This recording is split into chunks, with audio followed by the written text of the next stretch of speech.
A lot of shocking events have happened in the automotive world since the emergence of EVs, but this might just be the most stunning one yet. EV car makers are set to ditch their own EVs and return to traditional combustion cars. With thousands of unsold EVs at dealer lots, EV makers have sent a brutal warning to walk away from manufacturing EVs because they don't want to keep ripping the middle class. If you want to buy an EV, don't make the crucial move just yet.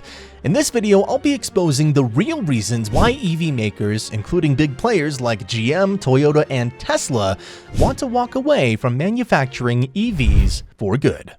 With the several shocking occurrences in the automotive world, there are so many truths hidden from the middle class.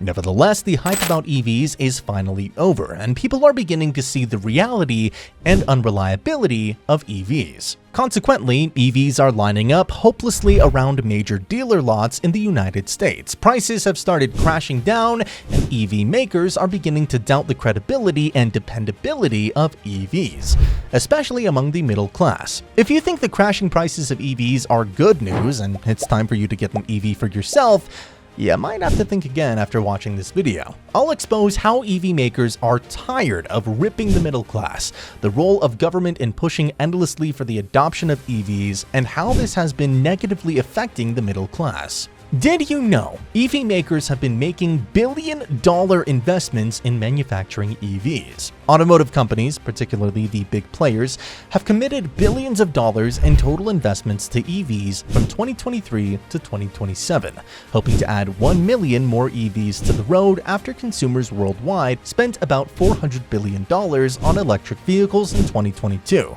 And that's not all. The US government has pumped more than $9 billion to incentivize the manufacture of EVs, while also offering a $7,500 tax credit just to help sell these vehicles. But with all these investments and government incentives, why should EV makers walk out now? Well, here's what really happened.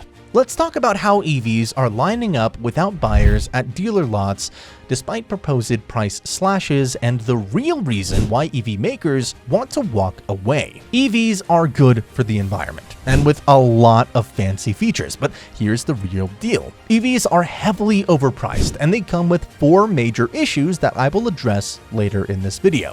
For now, let's focus on why EV makers are ditching the manufacture of more EVs. EVs are staying longer than they should at dealer lots, and these companies are finding it hard to sell. These EVs are largely overpriced with so many hidden costs. The middle class cannot afford these costs, and EV companies cannot continue to manufacture if they don't sell.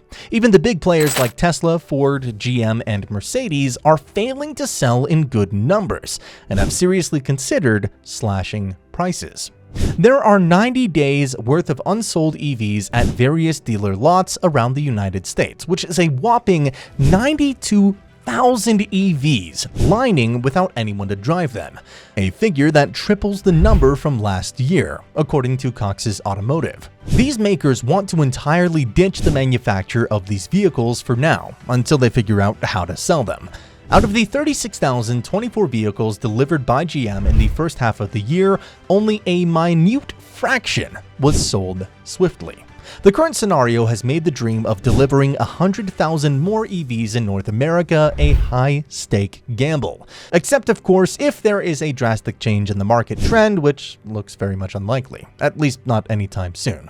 Ford's case isn't even any better, with over 86 days worth of F-150 Lightning vehicles lying idle at dealers' lots. The case is even worse for Ford's Mustang Mach-E SUVs, with over 113 days worth of vehicles lining at various dealers' lots without a buyer. Although Ford argued that the figure is inflated, the truth is the maker built over 46,000 of this vehicle model in the first half of the year, and just 14,000 have been sold, despite an obvious price slash. In fact, Ford CEO Jim Farley openly came out to say there are no more EVs until they figure out how to sell profitably.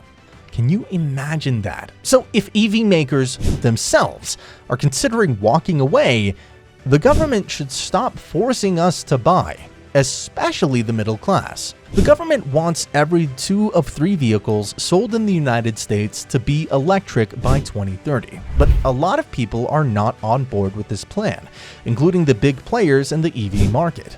The average price of EVs is on the high side compared to most other combustion cars, and these EVs are largely overpriced, considering the hidden charges and complexities involved in its use. EVs are not turning out as expected, and the hype is drastically dying down. The middle class can't afford the huge cost, and the people are more aware of the unreliability of these vehicles. Consequently, EV makers are finding it hard to sell their products for a profitable price after making huge investments to manufacture them.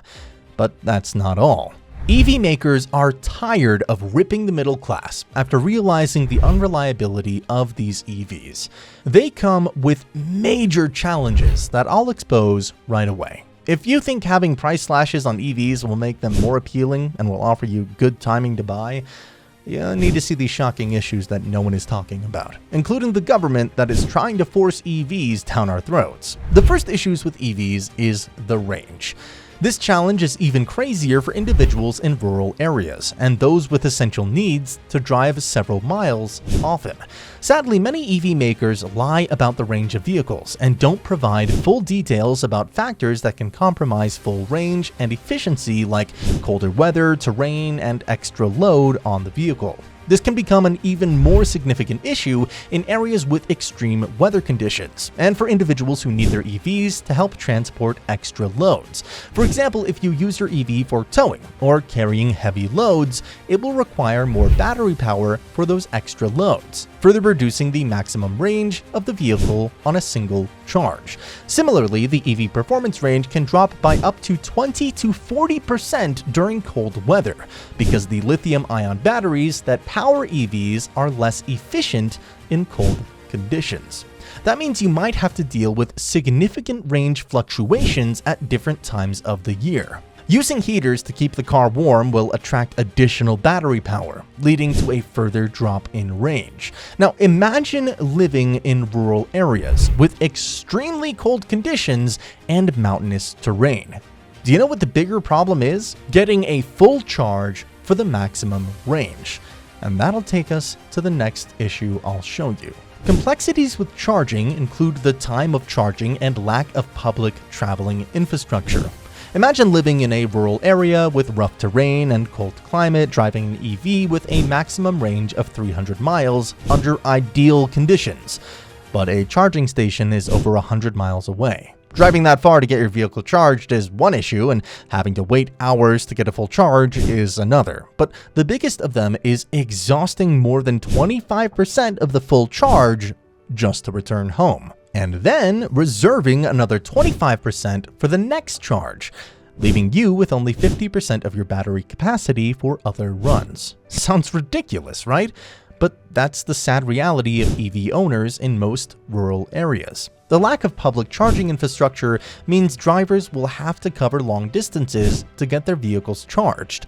And that's not all. The time of charging is another major problem no one is talking about. On average, it takes about 1 to 3 hours for an EV to get a complete charge, depending on the battery horsepower. Now, imagine owning an EV that can cover only 300 miles on a full charge, and you need to make a 400-mile journey.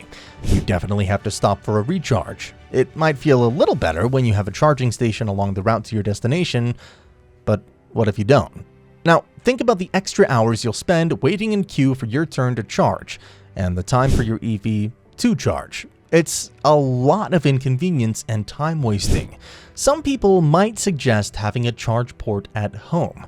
This appears to be a practical solution in theory, but sadly, the cost of home chargers can be as high as $2,000, excluding the extra cost on the home power bill. The next problem is the price issue, which you're probably aware of if you've been looking forward to buying an EV. The average cost of acquiring an EV is about $15,000 to $20,000 more than what it costs to acquire a regular combustion vehicle.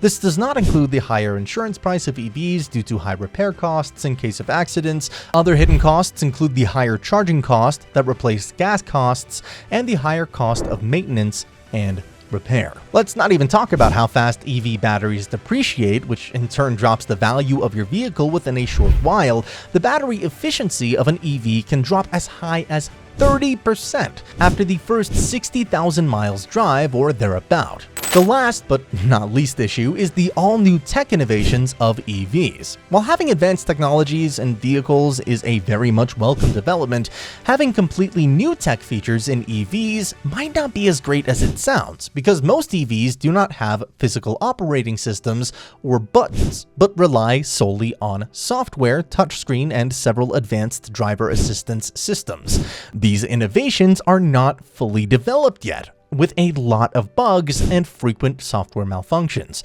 Imagine not being able to move your vehicle because a bug decides to play around. And to make matters worse, there are not many mechanics around with the technical know-how to handle EVs, since they're innovations.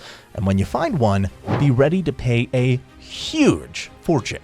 Many vehicle companies, including big players like BMW, Toyota, and Honda, have stated that having an all-electric vehicle with no other options in sight is not a good idea. The question is, why is the government trying to force it on us? Even EV makers are now feeling the heat, with big names like Tesla and Ford having to slash prices thrice within a single quarter, now selling at a huge loss. And as if that's not enough, EV makers are ditching the manufacture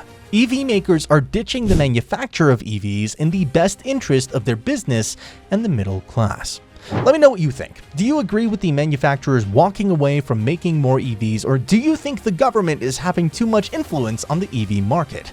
Let us know your thoughts in the comment section below. Also, make sure you like, share, and subscribe to stay updated about the happenings in the automotive world.